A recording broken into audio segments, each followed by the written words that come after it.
C'est important de savoir qu'au moment de sa naissance, le bébé il est acteur.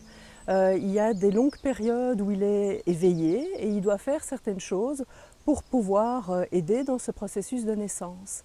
Et ce processus-là, eh bien, il peut laisser des traces, des empreintes, parce qu'il peut y avoir certains moments où le bébé est confronté à quelque chose qui peut être difficile pour lui, où il peut se sentir impuissant, où il peut se sentir en colère.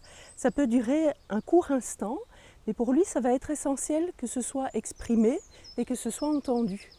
Donc c'est pour ça que c'est important après la naissance. Alors parfois c'est quelques jours après la naissance, parfois ça peut être plusieurs années après la naissance, mais c'est vraiment important que le bébé puisse entendre le récit de sa naissance.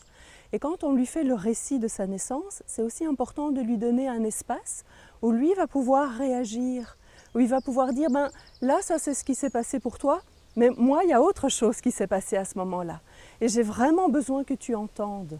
Donc quand le parent fait le récit de naissance à son bébé, c'est vraiment important qu'il laisse aussi cet espace et qu'il accueille les manifestations des émotions du bébé, sans essayer de trop vite calmer, rassurer.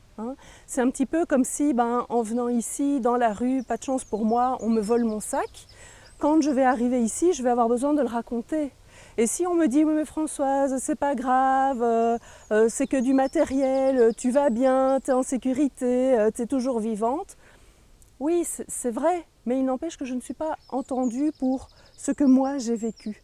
Et c'est vraiment important que le bébé puisse être entendu dans ce que lui, il a vécu. Et ça n'empêche que maintenant, tout le monde est vivant et que tout le monde va bien. Et c'est important de ne pas minimiser ce qui s'est passé, mais de vraiment être dans cet accueil de ses ressentis.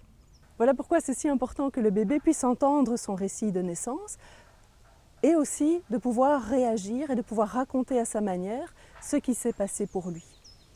Et faire le récit de naissance à son bébé, ça peut être un premier pas dans cette démarche de faire un revécu de naissance avec son bébé. Et ça ne doit pas forcément être fait quand la naissance a été compliquée pour les parents, ça peut être fait dans tous les cas.